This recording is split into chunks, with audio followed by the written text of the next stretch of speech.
হঠাৎ করেই অসুস্থ হয়ে হাসপাতালে ভর্তি হয়েছেন বলিউড বাদশাহ শাহরুখ খান। ২১ মে ইন্ডিয়ান প্রিমিয়ার লিগে নিজের দল কলকাতা নাইট রাইডার্সের খেলা দেখতে আহমেদাবাদে যান তিনি। সারাদিন মাঠেই ছিলেন। নাইট রাইডার্স জেতার পর মাঠে নেমে উদযাপন করতেও দেখা যায় তাকে, কিন্তু হঠাৎই অসুস্থ হয়ে পড়েন এই অভিনেতা। এরপর তাকে দ্রুত শহরের কেডি হাসপাতালে ভর্তি করা হয়। সেখানে প্রাথমিক চিকিৎসা দেয়া হয় কিং খানকে।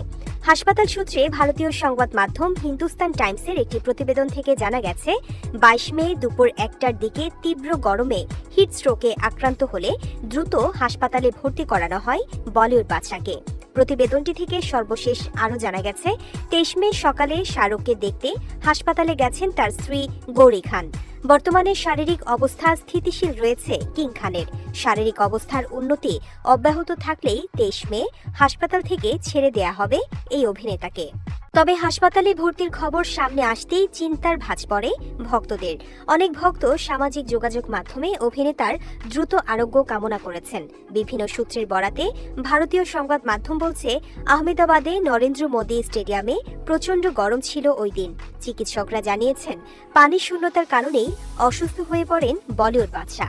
২১ মে স্টেডিয়ামে শাহরুখের সঙ্গে ছিলেন তার একমাত্র মেয়ে সুহানা ও ছেলে আবরাম। আরও ছিলেন অনন্যা পাণ্ডে এবং সানায়া কাপুর।